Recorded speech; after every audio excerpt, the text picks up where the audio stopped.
नमस्कार, स्वागत है आपका स्टार न्यूज प्लस पर। आपके साथ में प्रीता चौहान। आइए अब हम आपको दिखाते हैं आज की बड़ी खबरें। स्टार न्यूज प्लस पर बने रहिए आप मेरे साथ। ऐसी ही बड़ी खबरों को जानने के लिए चैनल को सब्सक्राइब करना ना भूलें। धन्यवाद।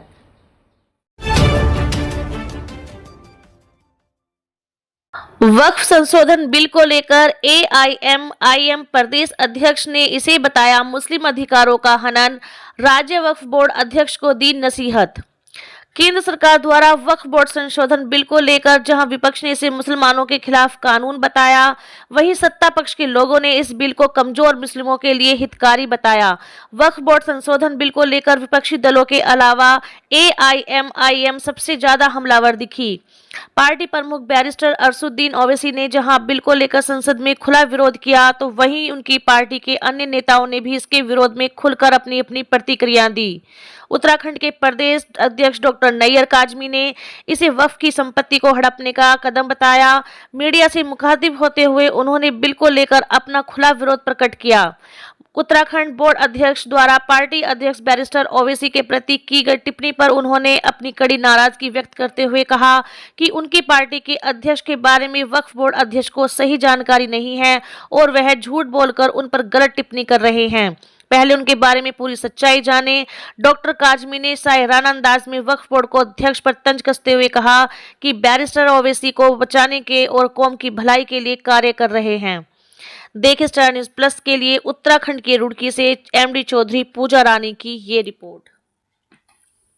अरशदुद्दीन ओवैसी साहब, जनाब अकबरुद्दीन ओवैसी साहब, आप जाकर देखिए हैदराबाद में 18,000 बच्चे फ्री ऑफ कॉस्ट तालीम हासिल कर रहे हैं बिना किसी मजहबी तफरीक के। वहाँ कोई हिंदू, मुसलमान, सिख, ईसाई की कोई तफरीक नहीं है।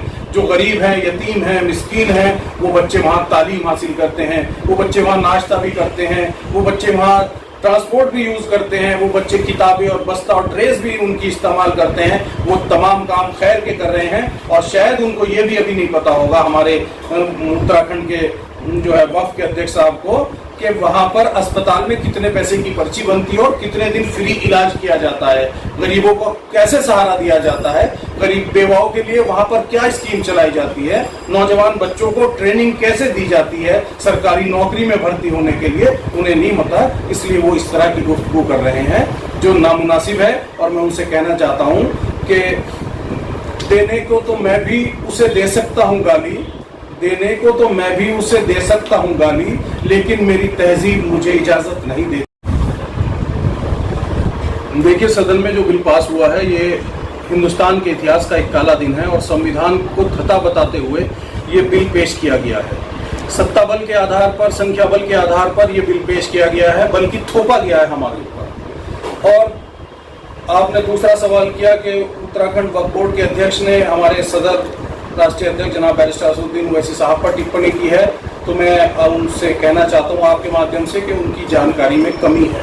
वो पूरी जानकारी नहीं रखते, इसलिए उन्होंने इस तरह की टिप्पणी की है। लेकिन ये मेरी कौम की बदनसीबी है कि मेरी कौम में हमेशा मीर जाफर और मीर सादिक हमेशा पैदा हुए। अगर वो ना होते तो टीपू सुल्तान शहीद ना होते, अगर वो ना होते तो बहादुर शाह जफर के बच्चों के सर कलम होकर तश्तरी में रखकर उनके सामने न आते। ये तमाम चीजें इसीलिए हुई कि हमारी कौम में पहले भी ऐसे लोग रहे।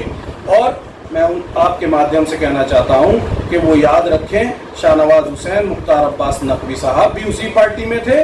जिस तरह उनको इस्तेमाल उस वक्त किया गया, आज उत्तराखंड में उनका भी इस्तेमाल इसी तरह हो रहा है। और याद रखें कि उनका हश्र भी वही होगा जो आज उनका। और रही बात उन लोगों से हम क्या तवक्को करेंगे कि जो लोग मदरसे बंद होने पर अपनी जुबान नहीं खोलते, जो मस्जिद के माइक उतरने पर अपनी जुबान नहीं खोलते, जो मस्जिदों में ईद की नमाज अगर सड़क पर पढ़ने की बात आ जाए उस पर अपनी जुबान नहीं खोलते, जो मकतब और मस्जिदों पर ताले लगाने और सील लगाने पर अपनी जुबान नहीं खोलते, जो हमारे आलिमों के बारे में कठमुल्ला वर्ड का इस्तेमाल कर कर उनको मुखातिब करते हैं, वो हम उनकी बात को मानेंगे, उनकी बात सुनेंगे? ये तमाम लोग इससे ज्यादा कुछ नहीं करते। और मैं कहना चाहता हूं साहब कि जबान हमारे मुंह में भी है कि आपने अभी रमजान में सौगातें मोदी जो बांटी थी, वो पैसा किसका था, कितनी बताई थी और कितनी बांटी थी, हम भी बोल सकते हैं। लेकिन किसी शायर ने बहुत खूब कहा था कि ये यकीन हो के ना हो,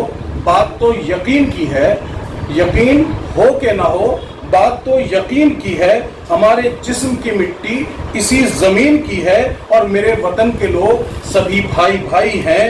ये दूरियों की सियासत किसी कमीन की है।